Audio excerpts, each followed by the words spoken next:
ओम नमः शिवाय। नमस्कार दोस्तों, आज की इस वीडियो में मैं आपके लिए लेकर आई हूँ श्री शिव महापुराण के द्वितीय सती खंड के अध्याय 33, 34, 35 एवं 36 की कथाओं के बारे में। श्री शिव महापुराण के द्वितीय सती खंड के प्रथम 34 अध्याय मैंने अपने चैनल पर अपलोड कर दिए हैं।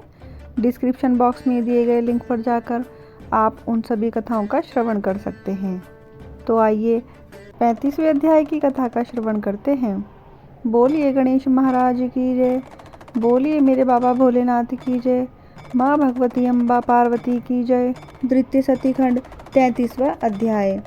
इस अध्याय के अंतर्गत वीरभद्र और महाकाली का सैन्य जुटाव के बारे में कथा वर्णन की गई है। ब्रह्मा जी बोले, जब शिव जी को प्रणाम कर वीरभद्र दक्ष का यज्ञ विध्वंस करने चला, तब शिव जी ने प्रलय अग्नि के समान और भी करोड़ों गणों को उनके साथ किया। वे सब प्रलय गण अत्यंत कुतूहल के साथ वीरभद्र के आगे पीछे होकर चले। उसमें वीरभद्र के ही समान हजारों पार्षद तो साक्षात रुद्र स्वरूप ही थे। वीरभद्र शिव जी का ही रूप धारण कर एक ऐसे रथ पर चढ़कर चला जो 400 हाथ लंबा और जिसे 10,000 सिंह वहन कर रहे थे एवं बहुत से सिंह और हाथी आदि उसके सहस्त्रों पार्श्व रक्षक थे। जब इस प्रकार वीरभद्र चले तो शीघ्र ही कल्प वृक्षों ने बहुत से फूल बरसाए और समस्त गणों ने उनकी स्तुति करी। फिर काली, कात्यायनी, महेशानी, चामुंडा, मुंडमर्दनी, भद्रकाली, भद्रा, बली और वैष्णवी, इन 9 दुर्गाओं ने भी दक्ष को मारने के लिए अपने भूतगणों के साथ प्रस्थान किया। उनके अर्थात वीरभद्र और भद्रकाली जी के सब गणों की संख्या करना वहाँ अशक्य है। केवल श्रीमान शंकर के गणों को कहता हूँ, जो भृंगी, कीट, अश्नि और मालक गण 64,000 करोड़ सेना लेकर चले थे। उस समय भेरी, शंख, जटाहर, मुखो तथा श्रृंगों के अनेक प्रकार के शब्द करते हुए और अनेकों प्रकार के बाजे बजा रहे थे। इस प्रकार वीरभद्र की यात्रा में अनेकों प्रकार के शुभ शकुन हुए। इति श्री शिव महापुराण द्वितीय सती खंड का 33वां अध्याय समाप्त। बोलिए मेरे बाबा भोलेनाथ की जय, माँ भगवती अम्बा पार्वती की जय। द्वितीय सती खंड 34वां अध्याय। इस अध्याय के अंतर्गत आकाशवाणी के बारे में बताया गया है। ब्रह्मा जी बोले, उधर दक्ष तथा देवताओं को अपशकुन हुए। वीरभद्र के चलते ही दक्ष आदि को यक्ष के विध्वंस सूचक तीनों प्रकार के उत्पात हुए। दक्ष की बाईं आंख, बाहु तथा जंघा फड़कने लगी। पृथ्वी में भूकंप हुए, दिशाएं मलिन हो गई और सूर्य में काले दाग दिखाई पड़ने लगे। बिजली और अग्नि के समान नक्षत्र गिरने लगे। हजारों गीध दक्ष के सिर की ओर मंडराने लगे, जिनकी छाया से मंडप ढक गया। गीदड़ भयानक शब्द करने लगे और श्वेत बिच्छुओं के साथ उल्काओं की वर्षा होने लगी। प्रचंड आंधी आई, दक्षादिक बार बार रुधिर वमन करने लगे। आकाश से रक्त वर्षा होने लगी, दिशाओं में अंधकार व्याप्त हो गया। दिग्दाह होने लगा और विष्णु आदि को भी अत्यंत भय उत्पन्न हुआ। वैकुंठवासियों सहित सबकी शक्तियां क्षीण हो गई और सभी घबराकर अपने अपने स्थानों में कछुए के समान लौटने लगे। फिर तो उसी समय यह आकाशवाणी हुई कि हे दक्ष, तुझे धिक्कार है, तू बड़ा पापी और मूर्ख है। अब तुझे शिवजी द्वारा अवश्य ही महादुख की प्राप्ति होगी और खेद है कि तेरे कारण आज यहाँ उपस्थित सब देवताओं को भी महान दुख प्राप्त होगा। इस प्रकार आकाशवाणी सुन तथा अपशकुनों को देखकर दक्ष बड़ा दुखी हुआ और डरता कांपता विष्णु जी की शरण में जाकर उनकी स्तुति करते हुए बोला। इति श्री शिव महापुराण द्वितीय सती खंड का 34वां अध्याय समाप्त। बोलिए मेरे बाबा भोलेनाथ की जय, माँ भगवती अम्बा पार्वती की जय। द्वितीय सती खंड 35वां अध्याय। इस अध्याय के अंतर्गत विष्णु द्वारा दक्ष को शिवोपदेश के बारे में बताया गया है। दक्ष बोला, हे विष्णु जी, मैं बड़ा भयभीत हूँ, मेरी रक्षा कीजिए। आप तो यज्ञ स्वरूप ही हैं, अतः हे प्रभु, जैसे भी हो मेरी इस यज्ञ से रक्षा कीजिए। जब इस प्रकार बहुत सी प्रार्थना करके दक्ष विष्णु जी के चरणों में गिर पड़ा, तब शिव जी के चरणों में सिर नवाकर उसे उठाते हुए विष्णु जी समझाने लगे, हे दक्ष, तुमने शिव जी को क्यों भुला दिया? सर्वेश्वर भगवान शंकर जी की अवज्ञा का ही यह फल है कि जो तुम्हारा कार्य विफल हो रहा है। पूज्यों का अपमान होने से पद पद पर विपत्तियां प्राप्त होती हैं। दरिद्रता, मरण और भय, ये तीनों प्राप्त होते हैं। अतएव तुम प्रयत्न पूर्वक शिव जी की पूजा करो। देखो, तुम्हारी ही दुर्नीति से आज हम सबका प्रभाव क्षीण हो गया है। विष्णु भगवान के यह वचन सुनकर दक्ष का मुख सूख गया। वह चुपचाप पृथ्वी पर बैठ गया।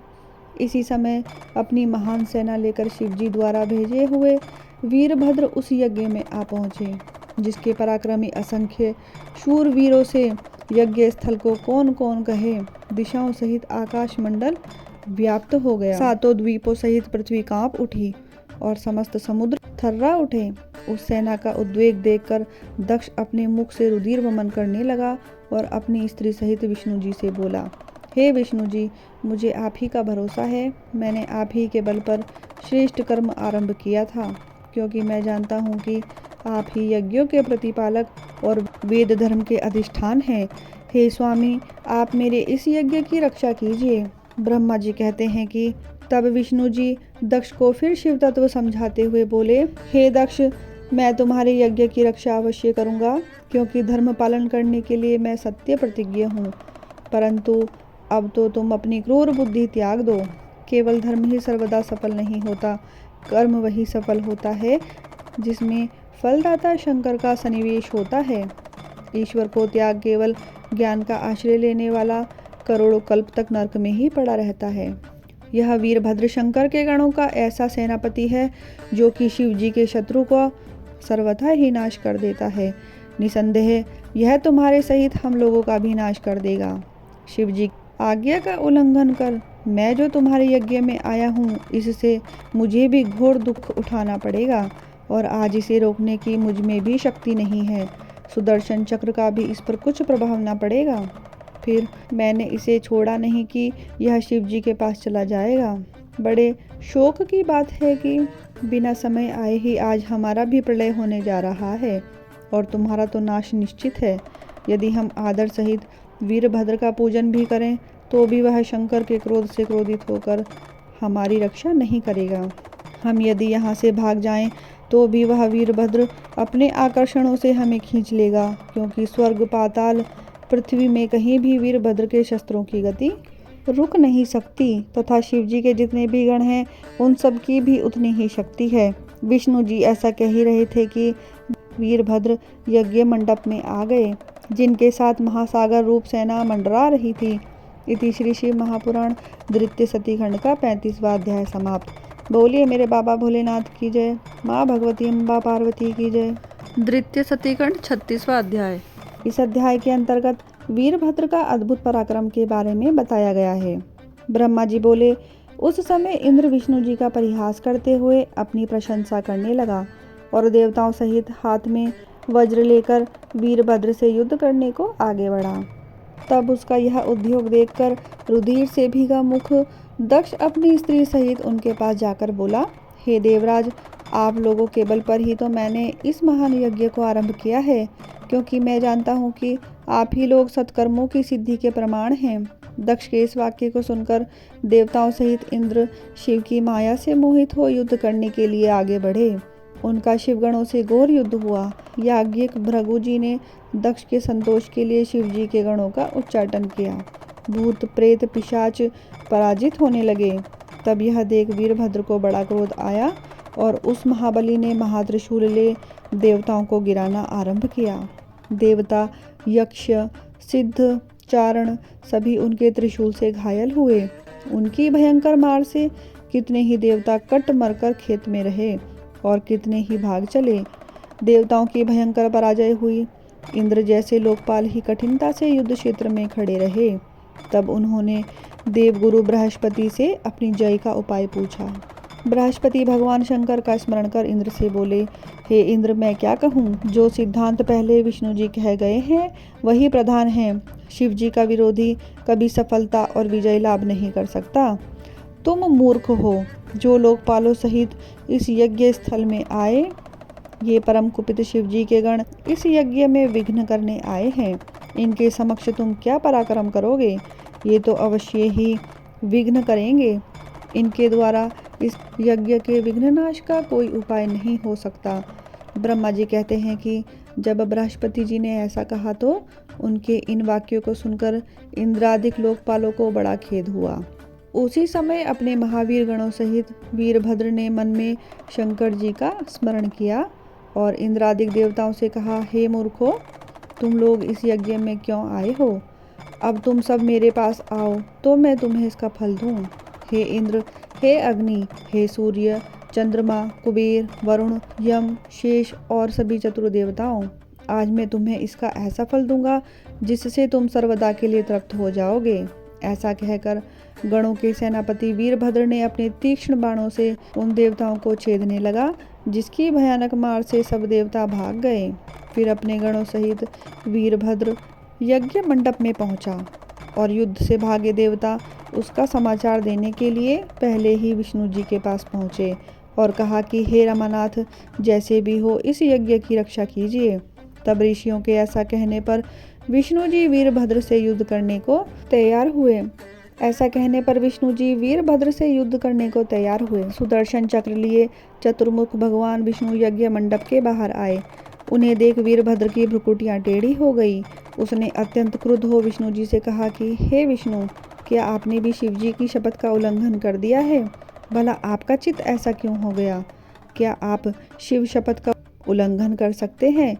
परंतु मैं तुमसे पूछता हूँ कि तुम दक्ष के यज्ञ को कैसे बचा लोगे? क्या तुमने सती के कर्म को नहीं देखा? या क्या दधीचि ऋषि ने जो कुछ कहा था उसे तुमने नहीं सुना? अच्छा, तो तुम दक्ष के जिस यज्ञ में पूजित होने के लिए आए थे, आज वहीं पर मैं तुम्हारा वक्ष स्थल फोड़ूंगा। अब तुम्हारी जो रक्षा करे उसे बुलाओ, मैं तुम्हें अभी पृथ्वी पर गिराकर भस्म कर दूंगा। रे दुराचारी, शंकर विमुखी, अधम विष्णु, क्या तू पवित्र शिव जी के महात्म्य को नहीं जानता? अच्छा ठहर, मैं तुझे अभी यमलोक भेजता हूँ। ब्रह्मा जी कहते हैं कि वीरभद्र के ऐसे वचनों को सुनकर बुद्धिमान भगवान विष्णु मुस्कुराते हुए बोले, हे वीरभद्र, मैं शंकर जी का सेवक हूँ, विमुखी नहीं। मूर्ख दक्ष ने यज्ञ के लिए मुझसे प्रार्थना की थी। भगवान शंकर के समान ही मैं भी भक्त के वश में हूँ। दक्ष मेरा भक्त है, इसीलिए मैं इसके यज्ञ में आया। मैं जानता हूँ कि तुम रुद्रकोप से उत्पन्न होने वाले एक वीर हो, परंतु मैं तुम्हें हटा दूंगा और तुम भी मुझे हटाओ। जैसा होगा देखा जाएगा। यह सुन वीरभद्र ने एक लंबी सांस लेकर हंसते हुए विष्णु जी से कहा, हे महाप्रभु, मैं तुम्हारी परीक्षा ले रहा था, परंतु अब मुझे यह जानकर प्रसन्नता हुई कि तुम मेरे प्रभु के भक्त हो। अब मैं जान गया कि जैसे शिव हो वैसे ही तुम भी हो। विष्णु जी ने कहा, नहीं, तुम निशंक हो, मुझसे युद्ध करो। मैं तुम्हारे अस्त्रों से व्याप्त होकर ही अपने आश्रम को वापस जाऊंगा। वीरभद्र विष्णु जी से युद्ध करने को तैयार हुआ। इति श्री शिव महापुराण द्वितीय सती खंड का 36वां अध्याय समाप्त। बोलिए मेरे बाबा भोलेनाथ की जय, माँ भगवती अम्बा पार्वती की जय। आशा करती हूँ कि मेरे बाबा भोलेनाथ की यह परम पावन कथा आप सभी को भी प्रिय लगी होगी। यदि आपको यह कथा प्रिय लगी है तो कमेंट बॉक्स में ओम नमः शिवाय अवश्य लिखें। वीडियो को लाइक करें, शेयर करें और मेरे चैनल को सब्सक्राइब करना ना भूलें। धन्यवाद।